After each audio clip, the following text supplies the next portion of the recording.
चलिए हम इतिहास की श्रृंखला को आगे बढ़ाते हुए अध्ययन करते हैं कक्षा 6 अध्याय 8 खुशहाल गांव और समृद्ध शहर। लोहार की दुकान पर प्रभाकर लोहारों को काम करते देख रहा था। एक छोटी सी बेंच पर कुल्हाड़ी और हंसिया जैसे कुछ औजार बेचने के लिए रखे थे।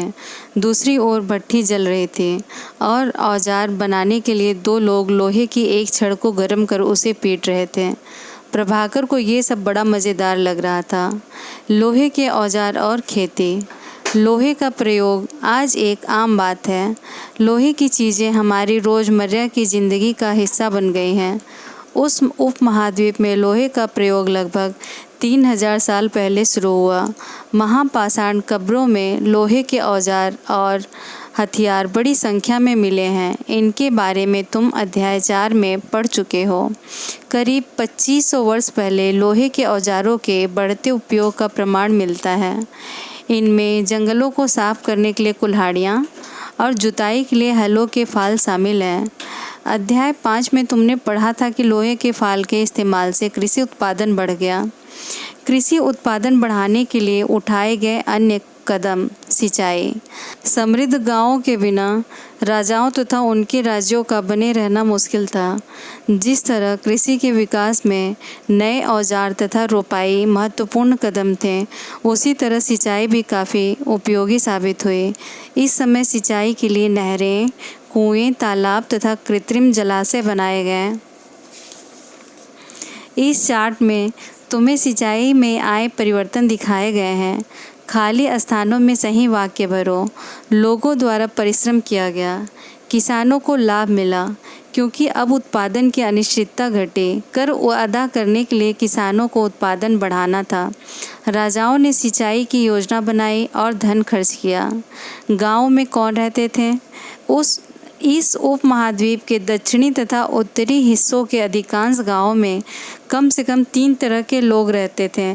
तमिल क्षेत्र में बड़े भूस्वामियों को वेलल्ला, साधारण हलवाहों को उड़वार और भूमिहीन मजदूर दास, कैडिसियार और अधिमाई कहलाते थे। देश के उत्तरी हिस्से में गांव का प्रधान व्यक्ति भोजक कहलाता था। अक्सर एक ही परिवार के लोग इस पद पर कई पीढ़ियों तक बने रहते थे, यानी कि यह पद आनुवंशिक था। ग्राम भोजक के पद पर आमतौर पर गांव का सबसे बड़ा भूस्वामी होता था। साधारणतया इनकी ज़मीन पर इनके दास और मजदूर काम करते थे। इसके अतिरिक्त प्रभावशाली होने के कारण प्राय राजा भी कर वसूलने का काम इन्हें ही सौंप देते थे। ये न्यायाधीश का और कभी कभी पुलिस का भी काम करते थे। ग्राम भोजकों के अलावा अन्य स्वतंत्र कृषक भी होते थे, जिन्हें गृहपति कहते थे। इनमें ज़्यादातर छोटे किसान ही होते थे। इसके अतिरिक्त कुछ ऐसे स्त्री पुरुष थे जिनके पास अपनी ज़मीन नहीं होती थी। इनमें दास कर्मकार आते थे, जिन्हें दूसरों की ज़मीन पर काम करके अपनी जीविका चलानी पड़ती थी। अधिकांश गांवों में लोहार, कुम्हार, बढ़ई तथा बुनकर जैसे कुछ शिल्पकार भी होते थे। प्राचीनतम तमिल रचनाएं। तमिल की प्राचीनतम रचनाओं को संगम साहित्य कहते हैं। इनकी रचना करीब 2300 साल पहले की गई। इन्हें संगम इसलिए कहा जाता है क्योंकि मदुरै के कवियों के सम्मेलनों में इनका संकलन किया जाता था। गांव में रहने वालों के जिन तमिल नामों का उल्लेख यहाँ किया गया है, वे संगम साहित्य में पाए जाते हैं।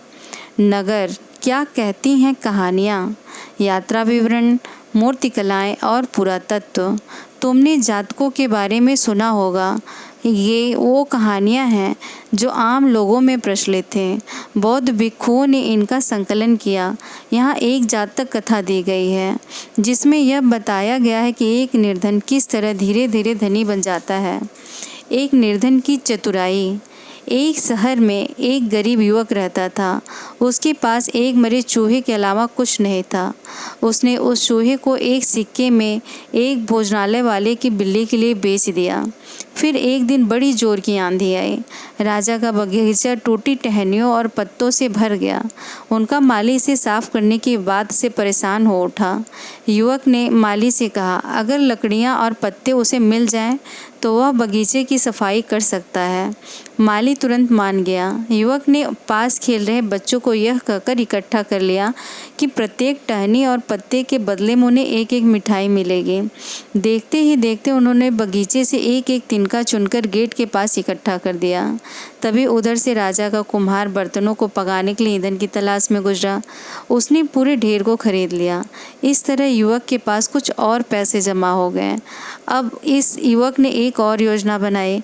एक बड़े बर्तन में पानी भरकर वह नगर के द्वार पर गया और वहाँ उसने घास काटने वाले 500 लोगों को पानी पिलाया।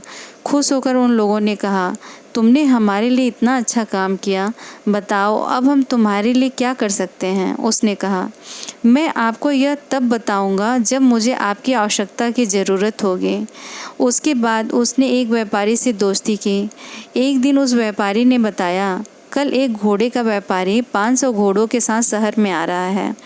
यह सुनकर उस युवक ने उन घास काटने वालों के पास जाकर कहा, कृपया तुम सब एक एक घास का गट्ठर मुझे दो और अपनी घास तब तक मत बेचो जब तक मेरी न बिक जाए। उन्होंने उसे घासों के 500 गट्ठर दे दिए। जब घोड़े के व्यापारी को कहीं भी घास न मिली तो उसने इस युवक की घास 1000 सिक्के में खरीद ली। इस कहानी में आए व्यक्ति के व्यवसायों की सूची बनाओ। प्रत्येक के लिए यह तय करो कि वे शहर में, गांव में या फिर शहर तथा गांव दोनों में रहते थे। घोड़े का व्यापारी शहर में क्यों आया होगा? क्या महिलाएं कहानी में बताए व्यवसायों को अपना सकती थीं? उत्तर के कारण बताओ। प्राचीन नगरों के जीवन में के बारे में हमें अन्य कुछ स्रोतों से भी पता चल सकता है। शहरों, गांवों या फिर जंगलों के जीवन से जुड़ी घटनाओं को मूर्तिकार कलात्मक ढंग से उकेरते थे। इन मूर्तियों को ऐसी इमारतों की रेलिंग, खंभों या प्रवेश द्वारों पर सजाया जाता था जहां लोग आते थे। अध्याय 5 में वर्णित अनेक शहर महाजनपदों की राजधानी थे। जैसा कि तुमने पढ़ा, इनमें से कुछ शहर परकोटों से घिरे होते थे। जैसा कि तुम ऊपर के चित्र में देख रहे हो, अनेक शहरों में वलयकूप मिले हैं। ये वलयकूप गुसलखाने, नाली या कूड़ेदान के लिए प्रयुक्त होते थे। ये वलयकूप लोगों के घरों में होते थे। दाहिने नीचे सांची की मूर्तिकला। यह मध्य प्रदेश स्थित सांची के स्तूप की मूर्तिकला का नमूना है। इसमें शहर के जीवन का एक दृश्य है। तुम अध्याय 11 में सांची के बारे में पढ़ोगे। इन दीवारों को देखो, क्या वे ईंट की बनी है या फिर लकड़ी या पत्थर से? क्या इसकी रेलिंग लकड़ी की बनी है? इन इमारतों की छतों का वर्णन करो। महलों, बाजारों या आम घरों के अवशेष बहुत कम मिले हैं।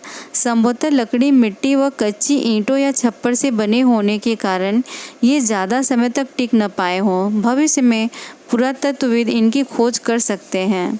प्राचीन शहरों के बारे में वे वहाँ गए नाविकों तथा यात्रियों के विवरणों द्वारा भी पता चलता है। ऐसा ही एक विस्तृत विवरण किसी अज्ञात यूनानी नाविक का है। जिन जिन पत्तनों पर वह गया उन सभी के बारे में उसने लिखा है। मानचित्र 7 पृष्ठ 105 में भरूच ढूंढो। अब उसके द्वारा दिए गए वर्णन को पढ़ो। बेरीगाजा, भरूच का यूनानी नाम की कहानी। बेरीगाजा की संकरी खाड़ी में समुद्र से आने वालों के लिए नाव चला पाना बहुत मुश्किल होता है। राजा के द्वारा नियुक्त कुशल और अनुभवी स्थानीय मछुआरे ही यहाँ जहाज ला सकते थे।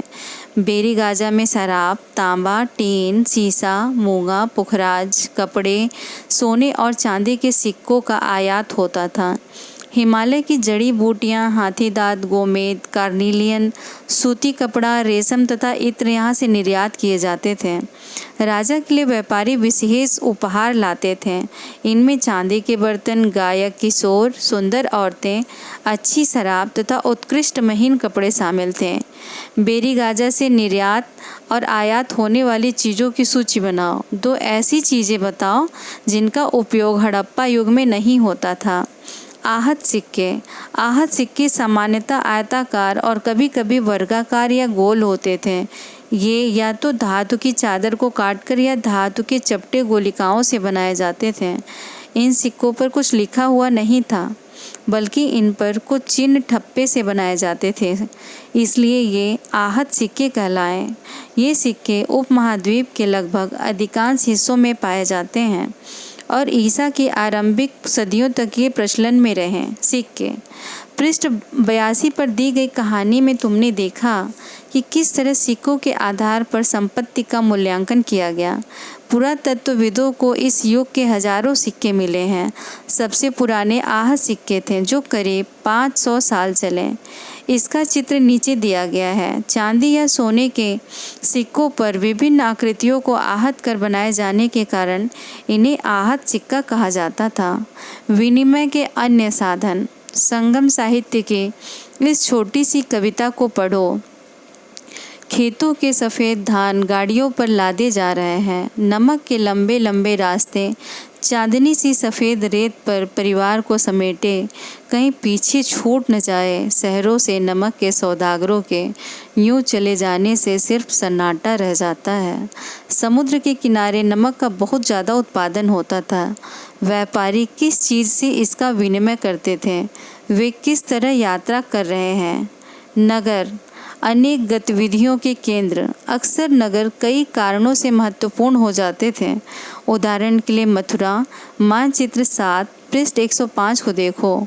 यहाँ 2500 साल से भी ज़्यादा समय से एक महत्वपूर्ण नगर रहा है, क्योंकि यह यातायात और व्यापार के दो मुख्य रास्तों पर स्थित था। इनमें से एक रास्ता उत्तर पश्चिम से पूरब की ओर, दूसरा उत्तर से दक्षिण की ओर जाने वाला था। शहर के चारों ओर किलेबंदी थे। इसमें अनेक मंदिर थे।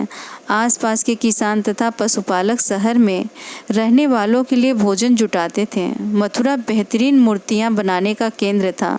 लगभग 2000 साल पहले मथुरा कुषाणों की दूसरी राजधानी बनी। इसके बारे में तुम अगले अध्याय में पढ़ोगे। मथुरा एक धार्मिक केंद्र भी रहा है। यहाँ बौद्ध विहार और जैन मंदिर हैं। यह कृष्ण भक्ति का एक महत्वपूर्ण केंद्र था। मथुरा में प्रस्तर खंडों तथा मूर्तियों पर अनेक अभिलेख मिले हैं। आमतौर पर ये संक्षिप्त अभिलेख हैं जो स्त्रियों तथा पुरुषों द्वारा मठों या मंदिरों को दिए जाने वाले दान का उल्लेख करते हैं। प्रायः शहर के राजा रानी, अधिकारी, व्यापारी तथा शिल्पकार इस प्रकार के दान करते थे। उदाहरण के लिए मथुरा के अभिलेख में सुनारों, लोहारों, बुनकरों, टोकरी बुनने वालों, माला बनाने वालों और इत्र बनाने वालों के उल्लेख मिलते हैं। मथुरा के लोगों के व्यवसाय की एक सूची बनाओ। एक ऐसे व्यवसाय का नाम बताओ जो हड़प्पा में नहीं था। उत्तरी काले चमकीले पात्र NBPW। ये एक कठोर चाक निर्मित धातु की तरह दिखने वाले तथा चमकदार काली सतह वाले पात्र हैं। इसे बनाने के लिए कुम्हार मिट्टी के बर्तनों को भट्ठों पर उच्च तापमान पर रखते थे, जिसके परिणाम स्वरूप इन बर्तनों की बाहरी सतह काली हो जाती थी। इन पर एक पतली काली लेप भी लगाई जाती थी जो इस बर्तन को शीशे की तरह चमक प्रदान करता था। शिल्प तथा शिल्पकार। पुरा स्थलों से शिल्पों के नमूने मिले हैं। इनमें मिट्टी के बहुत ही पतले और सुंदर बर्तन मिले हैं जिन्हें उत्तरी काले चमकीले पात्र कहा जाता है, क्योंकि ये ज़्यादातर उपमहाद्वीप के उत्तरी भाग में मिले हैं। ध्यान रहे कि अन्य दूसरे शिल्पों के अवशेष नहीं बचे होंगे। जैसे कि विभिन्न ग्रंथों से हमें पता चलता है कि कपड़ों का उत्पादन बहुत महत्वपूर्ण था। उत्तर में वाराणसी और दक्षिण में मदुरै इसके प्रसिद्ध केंद्र थे। यहाँ स्त्री पुरुष दोनों काम करते थे। अनेक शिल्पकार तथा व्यापारी अपने अपने संघ बनाने लगे थे जिन्हें श्रेणी कहते थे। शिल्पकारों की श्रेणियों का काम प्रशिक्षण देना, कच्चा माल उपलब्ध कराना तथा तैयार माल का वितरण करना था, जबकि व्यापारियों की श्रेणियाँ व्यापार का संचालन करती थे। श्रेणियाँ बैंकों के रूप में काम करती थी जहाँ लोग पैसे जमा रखते थे। इस धन का निवेश लाभ के लिए किया जाता था। उससे मिले लाभ का कुछ हिस्सा जमा करने वालों को लौटा दिया जाता था या फिर मठ आदि धार्मिक संस्थानों को दिया जाता था। सूत काटने और बुनने के नियम। ये नियम अर्थशास्त्र के हैं। अध्याय 7 में अर्थशास्त्र का उल्लेख किया गया है। इसमें वर्णन किया गया है कि किस प्रकार एक विशेष पदाधिकारी की देखरेख में कारखानों में सूत की कताई और बुनाई की जाती थी। ऊन, पेड़ों की छाल, कपास, पटुआ तथा सन को तैयार करने के कामों में विधवाओं, सक्षम अक्षम महिलाओं, भिखुड़ियों, वृद्धा वेश्याओं, राजा की अवकाश प्राप्त दासियां, सेविकाओं और अवकाश प्राप्त देवदासियों को लगाया जा सकता है। इन्हें इनके काम के और गुणवत्ता के अनुसार पारिश्रमिक देना चाहिए। जिन महिलाओं को बाहर निकलने की अनुमति नहीं है, वे अपनी दासियों को भेजकर कच्चे माल को मंगवा सकती हैं और फिर तैयार माल उन्हें भिजवा सकती हैं। वे औरतें जो कारखाने तक जा सकती हैं, उन्हें अपना माल कारखाने तक तड़के ले जाना पड़ता था, जहां उन्हें पारिश्रमिक मिलता था। इस समय माल को अच्छी तरह जांचने के लिए रोशनी रहती है। अगर निरीक्षक उस औरत की तरफ देखता है या इधर उधर की बातें करता है तो उसे सज़ा मिलनी चाहिए। अगर औरत ने अपना काम पूरा नहीं किया तो उसे जुर्माना देना होगा। इसके लिए उसका अंगूठा भी काटा जा सकता है। उन महिलाओं की सूची बनाओ जिन्हें निरीक्षक नियुक्त कर सकता था। क्या काम करने के दौरान महिलाओं को मुश्किलें झेलनी पड़ती थे? सूक्ष्म निरीक्षण। अरिका मेडो। मानचित्र 7 पृष्ठ 105 में अरिका मेडो को ढूंढो। पृष्ठ 88 में रोम के बारे में दी जानकारी पढ़ो। लगभग 2200 से 1900 साल पहले अरिका मेडो एक पत्तन था। यहाँ दूर दूर से आए जहाज़ों से सामान उतारे जाते थे। यहाँ ईंटों से बना एक ढांचा मिला है जो संभवतः गोदाम रहा हो। यहाँ भूमध्य सागरीय क्षेत्र के एम्फोरा जैसे पात्र मिले हैं। इनमें शराब या तेल जैसे तरल पदार्थ रखे जा सकते थे। इनमें दोनों तरफ से पकड़ने के लिए हत्थे लगे हैं। साथ ही यहाँ एरेटाइन जैसे मुहर लगे लाल चमकदार बर्तन भी मिले हैं। इन्हें इटली के एक शहर के नाम पर एरेटाइन पात्र के नाम से जाना जाता है। इसे मुहर लगे सांचे पर गीली चिकनी मिट्टी को दबाकर बनाया जाता था। कुछ ऐसे बर्तन भी मिले हैं जिनका डिजाइन तो रोम का था, किंतु वे यहीं बनाए जाते थे। यहाँ रोमन लैम्प, शीशे के बर्तन तथा रत्न भी मिले हैं। साथ ही छोटे छोटे कुंड मिले हैं जो संभवतः कपड़े की रंगाई के पात्र रहे होंगे। यहाँ पर शीशे और अर्ध बहुमूल्य पत्थरों से मनके बनाने के पर्याप्त साक्ष्य मिले हैं।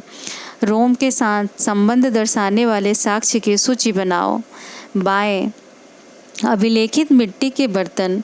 कई बर्तनों पर ब्राह्मी लिपि में अभिलेख मिले हैं। प्रारंभ में तमिल भाषा के लिए इसी लिपि का प्रयोग किया जाता था, इसलिए इन्हें तमिल ब्राह्मी अभिलेख भी कहा जाता है। अन्यत्र। मानचित्र 6 पृष्ठ 76 में रोम को ढूंढो। यह यूरोप के सबसे पुराने शहरों में से एक है। इसका विकास लगभग तभी हुआ जब गंगा के मैदानों के शहर बस रहे थे। रोम एक बहुत बड़े साम्राज्य की राजधानी थी। यह यूरोप, उत्तरी अफ्रीका तथा पश्चिमी एशिया तक फैला साम्राज्य था। इसके सबसे महत्वपूर्ण शासकों में से एक ऑगस्टस ने करीब 2000 साल पहले शासन किया था। उसने कहा था कि रोम ईंटों का शहर था जिसे मैंने संगमरमर का बनवाया। ऑगस्टस और उसके बाद के शासकों ने कई मंदिर तथा महल भी बनवाए। ऑगस्टस ने बड़े बड़े रंगमंडल, एम्पी थिएटर बनवाए। इनमें चारों तरफ दर्शकों के बैठने के सीढ़ी नुमा जगहें होती थे। यहाँ लोग विभिन्न प्रकार के कार्यक्रम देख सकते थे। उन्होंने स्नानागार भी बनवाए जहाँ स्त्रियाँ तथा पुरुषों के लिए अलग अलग समय निर्धारित थे। यहाँ लोग एक दूसरे से मिलते थे और आराम करते थे। बड़े बड़े जलवाही सेतु के जरिए शहर के स्नानागारों, फव्वारों तथा गुसलखानों के लिए पानी लाया जाता था। ये बड़े खुले रंगमंडल, एम्पी थिएटर और जलवाही सेतु इतने दिनों तक कैसे बचे रहे? कल्पना करो, तुम बेरी गाजा में रहते हो और पत्तन देखने निकले हो। तुमको क्या क्या देखने को मिला? धन्यवाद।